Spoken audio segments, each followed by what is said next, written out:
just hide that on the dock. Okay. Welcome, welcome, welcome. Again, I'm Ken Spencer. I'm with EmpowerMac.com, and what we do is Pete, my business partner, does classes once every 2 months or so up at Sierra View Country Club. I do on-site tech support, whether it be hardware, software, etc. I can do things like if you have an old time capsule, I can upgrade that to a 3 terabyte drive if you have an old 500 in there. Just different things like that. But I also specialize in Pages, Keynote, iWeb. Those of you who are still using iWeb, even though Mobile Me went away, iWeb is still there. So you can get a hold of me at ken@empowermac.com. All right, end of commercial. So Mountain Lion, it's the newest, the latest, and the greatest. And you know what? It's only a year since Lion was introduced. Apple is really doing a good job of rolling out these incremental releases, and it's $20. So they're really, Apple's got a lot of money in the bank, and they 117 billion at last count. They don't try to make the money off their software. They do actually have to charge something for it because of accounting regulations. If they're giving something of value, they have to charge for it, or there's problems that can happen with that. So, but the reason they keep their software so reasonably priced, I should say, is Apple's philosophy, and Steve Jobs stated this years and years ago. Microsoft's a software company, right? And Dell and Gateway are kind of hardware companies. HP too. The philosophy was, if we make compelling, great software, people will buy our hardware. And that's held true, and that's why, if a company started out with the philosophy Apple does, well, we're going to spend 15% more making this machine because we want it to look good, we want to have a backlit keyboard, we want to have the best display possible. The accountants down in finance would say, no, you can't do that. It's not going to work. Well, it's working pretty well. It took time. Most of us knew that a long time ago, but it's going to come around. So Mountain Lion is an upgrade to Lion, which was a fairly large upgrade from Snow Leopard. Snow Leopard worked on most of our machines. Lion required an Intel Core 2 Duo processor because that's what's called a 64-bit machine, which means it runs faster. 32-bit was the older, 64 is twice as fast. You don't see 8 gigahertz machines. Everything's kind of plateaued in the 2.5 to 3 gigahertz speed. So what they've done is they've made the same speed chip do more processes at one time. So the old thing was chips, every 18 months, chips will get twice as fast. Well, they still are, but you don't see it in what's called the clock speed. You had to have an Intel Core 2 Duo to go to Lion, and a few machines get left out when going to Mountain Lion. And that's because now the graphics card, the part that displays the screen and does the rendering of the pictures and the video, have to be 64-bit compliant too. So with that, I've started the recording. Oh, by the way, before I get into system preferences, if you bought a Mac after June 11th, which is when they introduced Mountain Lion, not for sale, but they said it's coming out. If you bought it after that, you go to a website and you can get a code. In fact, Gail, you did it, I believe. She got a Retina, wonderful MacBook Pro Retina. And she was able to enter a code like redeeming an iTunes gift card right in the App Store, and it downloaded right for her, and she has a free upgrade to Mountain Lion. But the rest of you, it's only $19.99, and if you are on Snow Leopard, as long as you're on 10.6.8, you can download straight to Lion. So instead of spending the $29.99 for Lion, you just spend one to Mountain Lion. With that, here's the system requirements, but you don't have to really worry about this. If you go to the App Store, this didn't happen in Lion, but if you go to the App Store and you go to download Mountain Lion, it won't let you install it if it's not capable on your machine, okay? 2 gigs of RAM, you know you really need that anyway. If you need more RAM in your computer, you can bring it down to Triage. I recommend MacSales.com. They're great Mac vendors. They tell you what your computer is and you can get more RAM. Nobody should be using less than 2 gigs of RAM, and realistically 4 makes a big difference. During the breakout, remind me, I'll get into this geeky thing about what RAM is and what storage is and all that. But this is just a little list of the computers that are available. The mid-2007, et cetera, those are considered the model years or when they have the different iterations of the machine. All right, dictation. I'm going to show you this to you later. This does for your computer what they did in the new iPad, so you no longer have to type like me, who is a fast typist, but I'm not very accurate, and I get lots of typos, and it's just all screwed up. And autocorrect half the time doesn't know what I'm trying to do. So dictation, I'll demonstrate in a few minutes when we get to it, but it's wonderful. It is not Siri, and when I do dictation, I'll show you Siri on the iPhone versus dictation, because there's some subtle differences. But to me, this was the biggest, this was what compelled me, and I usually take my time because I'm not sure what the new operating system is going to break. I jumped into Mountain Lion because of dictation. It's great, and we'll demonstrate it in a bit. Notes. We've long had notes on our iOS device, the little yellow pad. This is not sticky notes that we know back to what was the operating system we were talking about. Sticky notes have been around for a long time. It is not sticky notes, this is notes. And the beauty of notes is you can make a bunch of different ones, you can make a shopping list, etc. But with the iCloud, if you make a note, it propagates to all your other devices. Are there some chairs back there? Anybody raise your hand if you got some chairs around? I'm looking for the iPhone class. It's down the second door to the left down there. Have fun. I look like I'm landing a plane. Or when you're getting off the plane. Thank you, thank you, thank you. Notes is great because it syncs with all your devices. How many times it's like, oh, I gotta go get sugar, and you get to there and you don't have your little note. Well, you can say, make a note, get sugar, and it'll show up right there. But it'll be on your iPhone. How many here have iPhones? Okay. 3GS or newer has the notes and can sync with iCloud. So, oh, news on that front? Very good rumors indicate that on September 12th, they will show the new iPhone. Everybody's calling it the iPhone 5, just like they call the new iPad the iPad 3. They're probably just going to call it the new iPhone. September 12th, available September 21st. Now, what's that mean for us is, well, for me, I'm going to be in Alaska, so I won't get my phone the first day. But anyway, I'll order it. But you'll, in that span of time, probably a few days after they announce it, if you have a 3GS, a 4, or a 4S, you'll be able to upgrade your iPhone, your iPod Touch, or your iPad 2 or new iPad, maybe the original, I'll have to check on that, I don't think so, to iOS 6, and it'll be a free upgrade. And no longer do you have to hook it to your computer to do it. It will do it over your phone, but you definitely need to be on Wi-Fi because it'll be pretty big. iOS 6 will be a free upgrade. Now, I said earlier, Apple has to charge for the software. Why don't they charge for it here? The reason they don't charge for it here is because this has a revenue stream. The App Store, and they get kickback from the cell phone providers and things. So they exact revenue out of this so they can offer the updates for free. Now, many of the features that'll be in iOS 6 will only go on the new iPhone, but the majority of the features in iOS 6 will be able to go up to this for free. So go ahead, Al. Question about notes. If you have an existing note and you want to add to it, is there a provision to do that? Can that be done? Adding to that note on it as you go? Yeah, you have an existing one.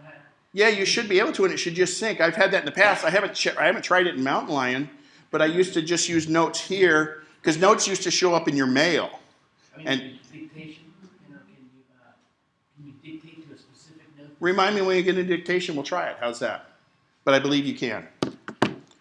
All right, so notes, I think I put it top right below dictation because I think this is a big deal because it's very functional. If there's a seat by you or if you can grab another one in the back, we've got, here's some right up here too if you'd like.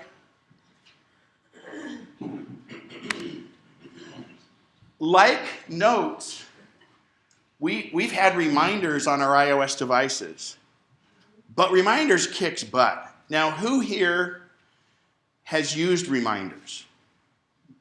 Okay. So since a lot of you had iPhones and everything else, you're not using reminders much. We'll go in and use reminders a little bit. But the coolest thing with reminders is I can just, now notes are one thing, that's notes. Reminders is more of a list. I want to make a list, I've got to mow the grass, I've got to get some fertilizer, do that. So that's just a list. But I can also make it time certain. In other words, on August 15th, or on October, I'll make a reminder in October that Steve Woz is at the Mondavi or something like that. That's time-based. But because our iOS devices all have GPSs in them, reminders can be, bless you, reminders can be location-based. So what's that mean? That means that I can tell a reminder. Again, on the computer, you can make the reminder. It doesn't really have a GPS, so it won't work quite as well. But it'll send it to the phone, and I'll say, when I leave here, remind me to call Pete Losey. And when my GPS recognizes that I'm about 100 feet away from here, it'll put a little message up on my screen, on my iPad, my iPhone, whatever, and say, hey, call Pete Losey. I can say, when I get home, remind me to take out the trash. And I'm driving along and I get about within 100 feet of my house, boom, a little message comes up that says, take out the trash. Anybody that's in your address book, you can say when I arrive or when I leave. So how handy would it be to put Home Depot in your address book and say, when I get to Home Depot, remember to buy blah, blah, blah, blah, blah. So reminders is great. And if you notice, notes and reminders are based on the cloud, and that was the whole reason why you had to upgrade to iCloud, because the intermediary, the control, the station that controls all of this is the iCloud. And everything's stored there, and it goes down to all your devices. We had the cloud class, what, 2 weeks, or last week. Notification Center. Not to be confused with those other things, it will show you your reminders and things. But when we go into notifications, what's really neat about it is I'm working along. I use multiple screens, so I usually have mail up on my second screen. But when I'm on a single screen and I get new email, a little box comes up in the upper right and says, oh, you've got a new message, and I can look at it, I can click on it, it'll take me right to the mail, or I can just say, oh, okay, and keep doing what I'm doing. If a calendar reminder pops up, something like that. Any notifications can have many different things. And it's just this very subtle little thing that shows up in the right-hand corner. We'll show that. All our regular apps are going to work. One thing I'll point out is that iChat becomes messages. And we'll go over messages a little bit. So when I talk to you, I'm going to keep saying iChat because we've had iChat since 10.2 or something, and we've been able to do screen shares since 10.5. Now, in the past, calendars were called iCal, but on our iOS devices, it was always calendars. It is now calendar on our Mac, and it's no longer address book, it's contacts, for consistency between all of our things. I'll slip up, I still call it address book, and I think I call it iCal. But Mac App Store, if you're running 10.68 or newer, you know that. Time Machine, you know, most of these other things are pretty much unchanged. What I am going to go through here is some of the things that change in Mountain Lion and also changed in Lion that a lot of people don't like on the interface, and we'll show you how to get it back to the way you're used to. But in that regard, Apple's selling a lot of iPads. It's a bit of an understatement. They're selling tons of iPads. And a lot of the iPads they're selling is like to my 87-year-old mom who never really embraced the computer and doesn't have, my dad was the computer person, but mom doesn't, and she used to be tight, she would do everything, but she just didn't really get the connection between the mouse and the cursor and things like that. She's got an iPad and she loves it. So if she was to go to the Mac, and a lot of the people from iPad are coming over to the Mac from PCs, they're making the Mac OS operating system look much more like the iPad. Now, many of the old stalwarts on Mac are really pissed off about that. Oh no, it's just they're trying to iOSify everything. No, they're trying to make it easier for the people that learn how to use this to then use a Mac if they want. They're not trying to obviate anything that's going on here because this is a huge part of the company, as is the iPhone, and both of these work the same. So some people say, oh, it's going to mean they're going to stop making Macs. No, it's not. It's just trying to have some symmetry between them two. And basically the kernel or the heart of the Macintosh operating system is the heart of the iOS also. They're both built from the same roots. But the amazing thing about this is how fast it is and how small all the applications and everything are. And I can do on Keynote and Pages here almost exactly what I can do on the Mac. And this is a lot more fun because I can do it anywhere I am. All right. That's it for the Keynote. Again, $19.99 in the Mac App Store. So I will hide Pages. All right. Go ahead. Just to upgrade. So what happens if I go to Lion first, then go to Mountain? You don't have to. Did you? No. Yeah, you don't have to. You can go right. In fact, you can't upgrade to Lion. They pulled it off the App Store. So what's really weird is what happens if you have a computer that won't be able to run Mountain Lion, but you want to get Lion? Well, talk to me. I have it on a thumb drive, and you can probably get the thumb drive from Apple. I had advice from somebody at Mac. I'm sorry? At the Apple Store, they said we had to upgrade up, Nope. It's in 10 point. That's and nothing I've read says that. I haven't had anybody do it, but it should be just able to go right to it. John?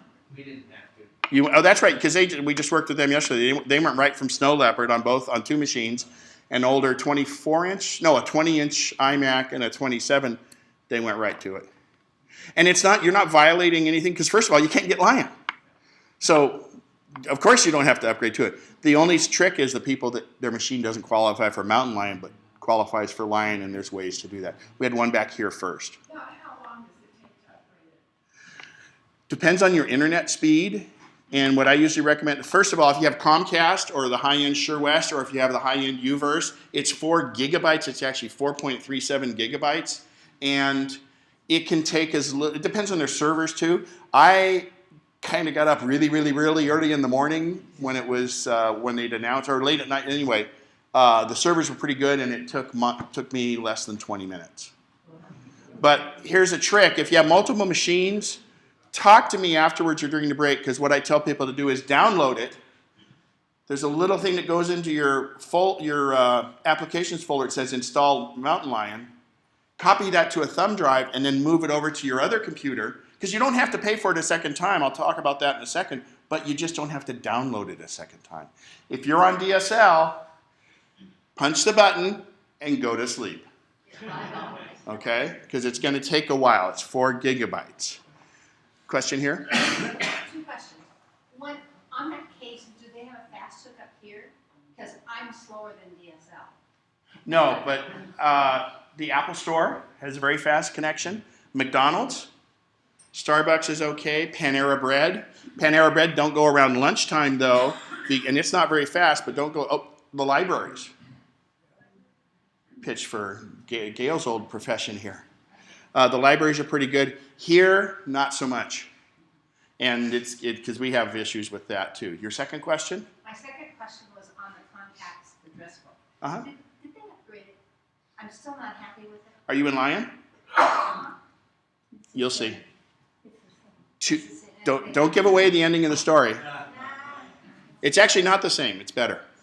Not in the things I needed to do, but that's okay. We'll go. Okay. Yeah, well, we'll go details on that. And I will have an there I go. I will have a calendars, contacts, Safari, and mail class in the upcoming times. But I'm here to talk about Mountain Lion stuff. And that, I forgot, it brought up a point back here about taking it from one machine to the other. We all know that in the iTunes store, in fact, hopefully you know, in the iTunes store, if the same people in the household or same people in the family should all share the same iTunes account. Because one iTunes account can go up to 5 computers and as many devices as you want. And that way, if I buy a nice $15 app that paints pretty pictures, which if it's mine it won't, but it's supposed to be able to, everybody gets it. They don't have to pay again. The App Store, which I wish they would have called the Application Store, because people think, I buy an app here, does it go on my Mac? No, they're two totally separate ones. Works on the iPod and the iPhone usually. But in the App Store, you use your iTunes account. So therefore, as many Macs as you have on that same iTunes account, you get whatever you purchased on one, you can download on all the others. Now, you don't have to download them, but you do have that availability. And if you go in here to say purchases, I had a different hard drive in here, and things, our internet's not really good, but there's, see, I can re-download anything that's there. And the beauty of that is with solid state drives, we're getting smaller and smaller drives. You don't have to keep all that stuff on your computer. You can re-download it if you need it. So just like a song, once you've bought it, as long as it's still in the iTunes store, you can get it. So multiple computers, no additional fee. Because you have, I don't know if both of yours will go or not, but we'll see. All right. One more question. Oh, yeah, sorry. Thanks for shouting out. Okay, that list of machines that can accept mountain lions, ruled mine out. Is that hard and fast? Is there a way around that? I'm sure there's a way around it, but I don't know if you'd get acceptable results. And again, it has to do with the 64-bit processor. You know, I'd research it. I'd do a little bit, but I wouldn't advise it. And again, it's not Apple. Just in the past, it's been, well, we don't want to support. You know, we go back so far. We write new code, write new legacy. This is actually a hardware requirement. It's not of, well, if it runs slower, it'll be okay. It's an actual hardware requirement. And going forward, the apps are going to need that. And I don't know how pleasurable the experience would be. So I'm, you know, Google it and see what they say. But I advise against it. And, you know, like the brand new MacBook, the 13-inch MacBook Pros that just came out, I saw were available in the refurb store for like $1,099 this morning or something. So, you know, it's at some point you have to bite the bullet. But again, if you have Lion on there and it's running fine, that's okay. You're going to get a lot of this. You're just not going to get everything. Okay, let's kill two birds with one stone here at first before I talk about how we can change the interface to make it look like it. Al had a question about notes. So here's a note. Now is the, hang on. Great, dictation's not working.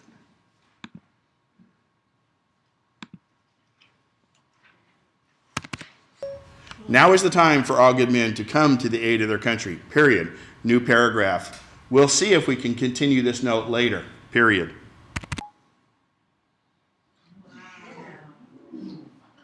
That's better than Siri. Oh, wow. Is that recorded? Sure. I got a question over here first. I kind of let the ooh settle down there a little bit so we could hear the question. Go ahead. Does this require an internet connection? Good question, and yes, it does. In fact, it was funny this morning. I decided to do my cheat sheet list. I said, well, I'll practice what I preach, and I went to use dictation, and I hit it, and I just kept getting this thing. It wouldn't come up. Oh, crap. I had my, because I usually connect with Ethernet when I'm at my desk, and so I had my Wi-Fi off, and so I had to turn it on. But yes, it does. Now, how does that work? What this does, whether it be Siri on your iPhone, whether it be, remember the, what's the one, the music one? Shazam. Shazam, any of those. It records what we're talking about and sends that over the internet to this big supercomputer that says da da da da da da da, and sends it back to you as text. Now the text is very small. That's a very small file, but the recording goes there. So that's why it's limited to 30 seconds at a time on dictation, and there's two reasons for that. Is it doesn't want to build all this up and send a big file and send it back, because then you might screw it up. But also it's better for you too, because then if you have problems, you can fix it. But secondly, it depends on what it'll do is, let's say you connection drops out halfway through a 3-minute dialogue of you're writing the great American novel, and so it does it in spurts like that, 30 seconds at a time, and it actually is better for the internet. So here's the deal. There's the company called Nuance. You're familiar with them. You've heard of Dragon Naturally Speaking. And they made the engine that drives, they have a lot of the patents, and they required a bunch of companies on this, speech-to-text recognition. And Dragon Naturally Speaking is quite good. We had a Mac one called Mac Speech, which was the Nuance engine, but it was a company making it work on the Mac. Then Nuance bought them, and you can still get Mac Dictate. And what it does is, it's on your computer, and the computer does all the processing, and it learns your voice, because you actually speak a story to it. And that's how it learns your inflections, your dialects, and so on. A little aside to that, which I find is amazing with Apple's dictation. Years ago when TomTom was coming out with this GPS, they had a GPS. They've pretty much been able to talk to you for a long time.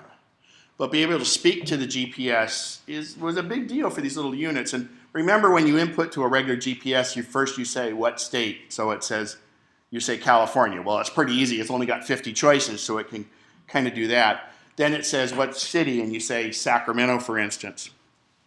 And that isn't too hard, but TomTom's version of that rolled out in Europe 18 months before they could get it ready for the US.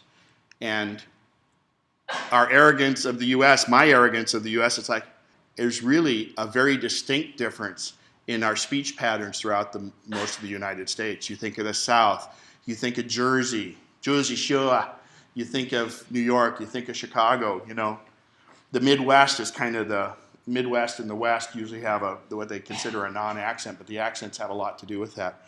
So Siri, or Nuance, is really incredible. Now I'm going to show you the difference between Siri and dictation, because people want to confuse the two. So we'll do a quick little iPhone aside here.